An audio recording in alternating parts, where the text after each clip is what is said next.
Hello, everyone. Welcome to Anointed Lady TV, the home of news and politics.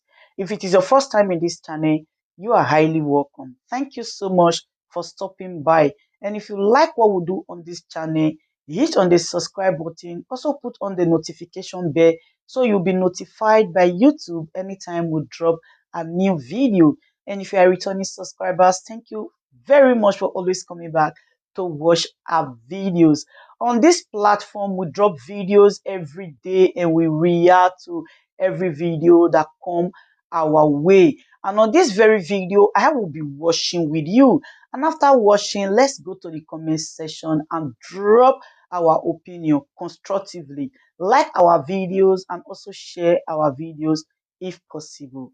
See you next time in my next video. 2023 general election and practically all acts of litigations that emanated from it, Nigeria can be said to have navigated a rather tricky phase in her journey to nationhood. In the midst of the current economic challenges, however, that journey, which has now been piloted by a brand new president, has not been as certain and as sure-footed as many Nigerians would like it to be. Now, one of those Nigerians is Chief Ayo Adebanjo Oman, who has devoted more than 70 years of his life to the service of his motherland. We have spoken with him on many occasions, and now he joins us one more time to discuss the state of the nation and how to chart a new path for Nigeria's development. Grateful to have you once more, Newsday. Thank you so much for joining us. Thank you, David. Now, earlier we were asking you about how the judiciary has performed, in giving its judgment on the election disputes that came up after the elections. Your thoughts, sir? Well, as I said earlier, if you are not going to deceive ourselves, if you are serious about charting a new path, the best thing for President Tinubu to do for us now, to leave his name in the letter of gold, is to take immediate steps to overhaul the Constitution by changing the Constitution now. And I tell you why. You are talking of the election result. You are talking of the INEC. You are talking of the police. You are talking of security. These are all byproducts of the Constitution imposed on us. And until you go back to a Constitution that creates a stable polity in the country, we can't get it right. I say we are going to be deceiving ourselves. Many of us are living in denial. The majority of the politicians now, all they are trying to do is how to stay in power. How to give the dividend of democracy to the people. They are not talking about it. So, by the time we take our problems one by one, they all go back to the evil of the Constitution. That's why I will appeal to President Tinubu to take immediate steps now. Particularly, he was a participant in the sending away of the military. He was in the Nadeco, asking us that the military should go. Why did they go? We want a civilian regime. Civilian regime where we have a constitution acceptable to every ethnic nationality in the country, which is not the position now. So each way you go, either economic, judicial, legislature, or executive, the question of ethnicity comes in. But people are not paying attention to that. If you talk of security, you talk of northern northeast, you talk of northwest, what do you find there? It's not a question of security. Where you have a policeman from Guguru to come and take charge of a place in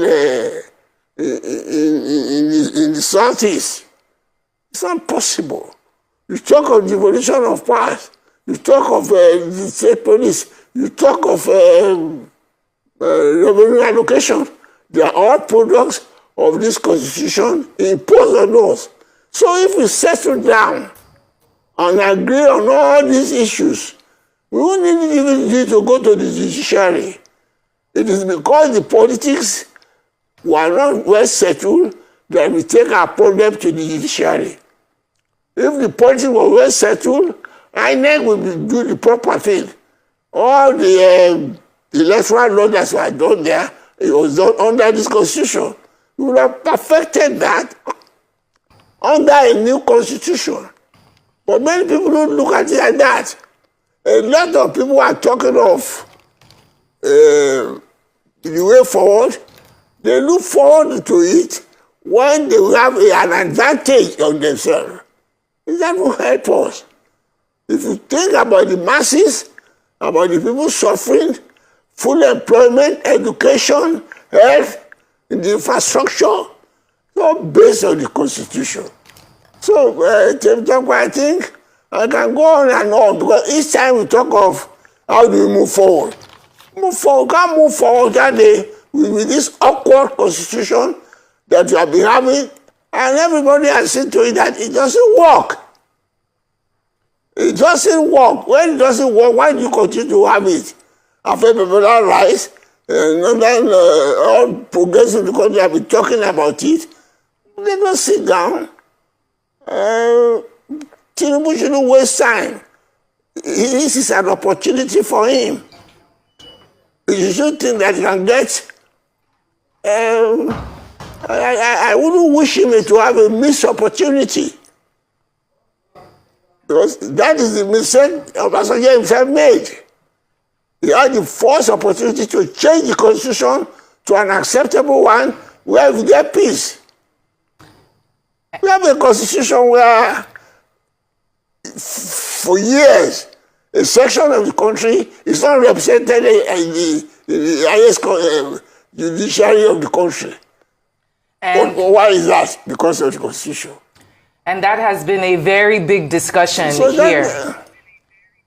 Changing of the Constitution and amending it in order to reflect the modern day times. But I wanted to ask you, sir, about the succession politics or godfatherism within our country and how to maybe try to navigate that, as this seems to be a very, very important issue.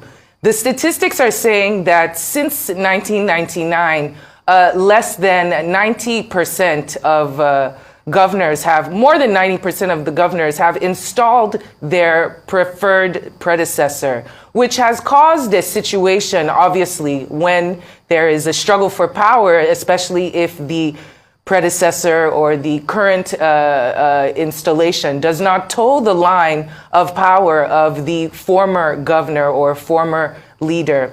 How can this begin to get disrupted within our nation? Because it's clearly a real issue with governance when trickle-down politics are trickling down badly and no new ideas are allowed to permeate with new governments. What do you make of this?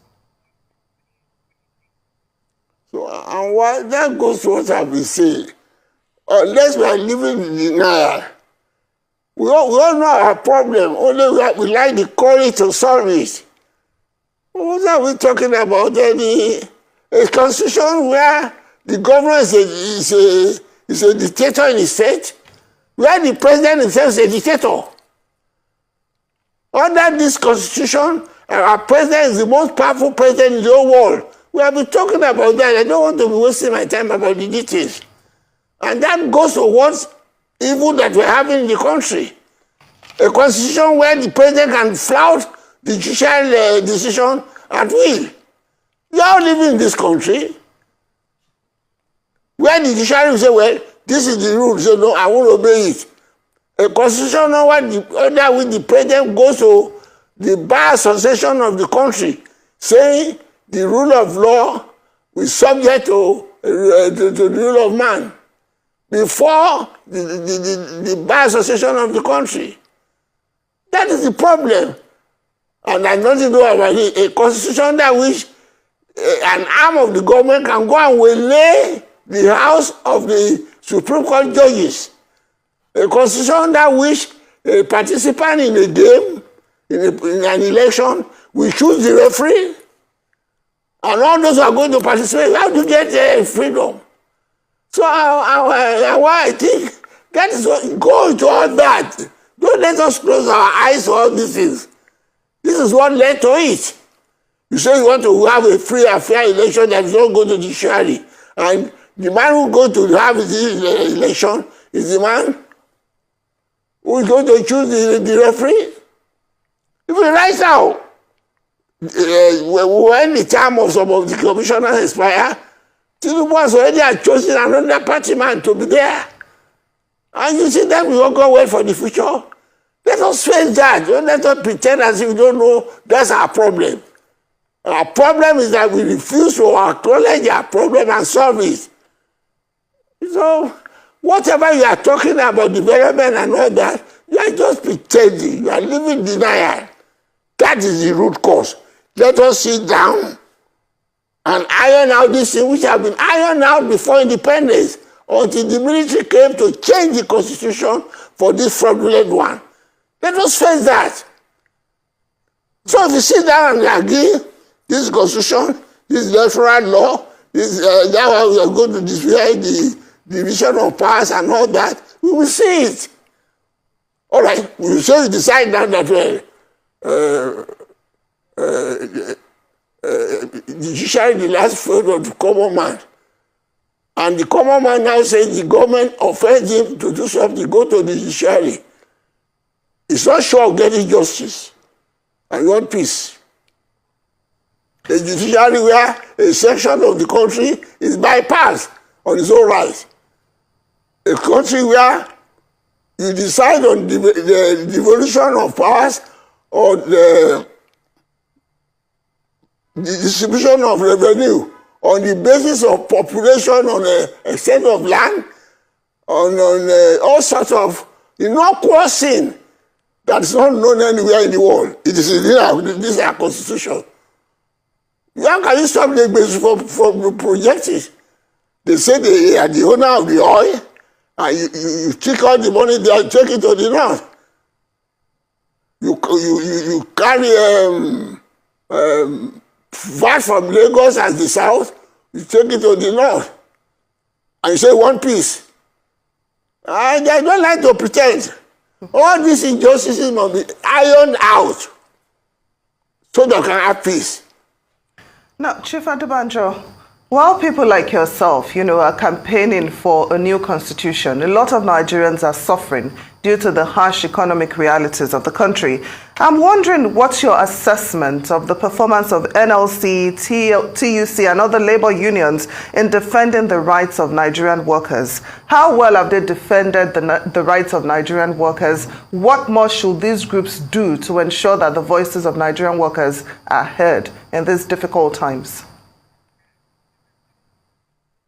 My dear, all the Labour Party people, from what I have known in this country, even before Temitope and you yourself were born, the Labour leaders themselves play out to the government at times. When they are forceful, energetic, at a certain stage, the government get an inroad into them, and they sell out. If you see ASU striking at this point, at one day they say they suspend it, you see TUC striking at one point. Where do we go? Because the constitution is fraudulent. And everybody is saying that they want to be the good books of the government of the day. If you see some of the people criticizing the government, they say, it's not good, but they say, but at least they are doing some good work. Which good work are they doing? You cannot get a good work when the ordinary man is suffering. You say that they are suffering. Here is a government that says he wants to change the fate of the common man. The common man can't get good rice to buy. They can't get good food to food. You are buying a car for an individual in the station for 168 million. And you see, you don't know what is your problem. And the president says they want to serve the people. He buys a yacht for 5 million. When the dollar is falling, everything is doing. How do you go from there? Well, And if they take you to court, you say, go to court. go to court. You meet me there. And everybody has seen that. So, you see, I past the age of anybody deceiving me. Beside myself and a few, all others, they criticize this government to make a place for themselves. If the government should win or should not lose, they don't want to be the bad good of the government. Right. None of them is shouting or fighting for the people. Well, Pa Adebanjo, we hear you, and we know that you shout for the people, and we appreciate you for joining us.